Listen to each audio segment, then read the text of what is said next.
გულწრფელად გეტყვით.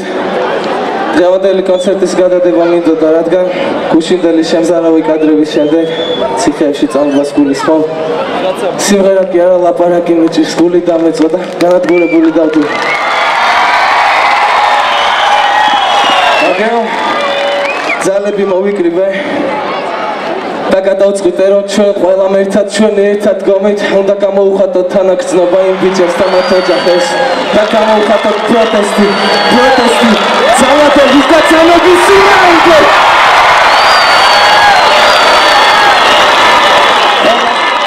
ყველას გასაგონად, ყველანი ამყევით, თბილისამდე უნდა ჩავიდეს ჩვენი ხმა, ციხეებამდე უნდა ჩავიდეს ჩვენი ხმა. პროტესტი ძალადობას, პროტესტი ძალადობას, პროტესტი ძალადობას, პროტესტი ძალადობას, პროტესტი ძალადობას.